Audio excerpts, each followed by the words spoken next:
నంద్యాలలో ఈద్గాలలో రంజాన్ పండుగ సందర్భంగా ఈద్ నమాజ్ కు వచ్చే ముస్లిం సోదరులకు ఎలాంటి ఇబ్బందులు తలెత్తకుండా ఉండేందుకు నంద్యాల మున్సిపల్ కౌన్సిల్ ఆధ్వర్యంలో ఈద్గాల అభివృద్ధి పనులను వేగవంతం చేస్తున్నారు. ఇందుకోసం సుమారు 7,10,000 రూపాయల నిధులను మంజూరు చేసి అవసరమైన సదుపాయాలు కల్పిస్తున్నారు. ఈ సందర్భంగా నంద్యాల భీమవరం రోడ్లో ఉన్న ఈద్గాను మున్సిపల్ చైర్పర్సన్ మహబూనిసా కౌన్సిలర్తో కలిసి పరిశీలించారు. ఈద్గా ప్రాంగణంలో శుభ్రత, నీటి సౌకర్యం, రోడ్డు మరమ్మతులు, ఇతర అవసరమైన పనులు త్వరితగతిన పూర్తి చేయాలని అధికారులకు ఆదేశాలు ఇచ్చారు. రంజాన్ పండుగ రోజున భారీగా భక్తులు నమాజ్ కు హాజరయ్యే నేపథ్యంలో ఎలాంటి అవాంతరాలు లేకుండా అన్ని ఏర్పాట్లు చేయాలని తెలిపారు. ఈ పరిశీలనలో పలువురు మున్సిపల్ కౌన్సిలర్లు, అధికారులు మరియు స్థానిక ప్రజాప్రతినిధులు పాల్గొన్నారు. ఈ సందర్భంగా కౌన్సిలర్లు, చైర్పర్సన్ మాట్లాడుతూ రంజాన్ పండుగ రోజున భారీగా భక్తులు నమాజ్ కు హాజరయ్యే నేపథ్యంలో ఎలాంటి అవాంతరాలు లేకుండా శుభ్రత, తాగునీరు, పారిశుద్ధ్య సదుపాయాలు, ప్రాంగణ మరమ్మతుల వంటి పనులను త్వరితగతిన పూర్తి చేయాలని అధికారులకు ఆదేశించారు.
అందరికీ నమస్కారం.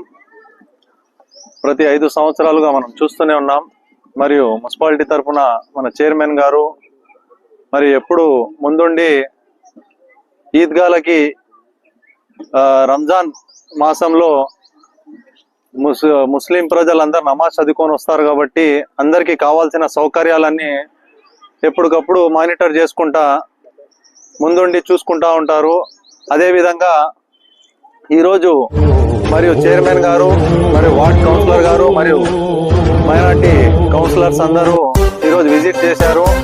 ఇక్కడ కావాల్సిన సౌకర్యాలు చూసుకొని వాళ్ళకి ఏమేమి ఉపయోగం ఉంటాయో, షామియానాలు కానీ, వాటర్ ఫెసిలిటీస్ కానీ, మరియు ఇంకా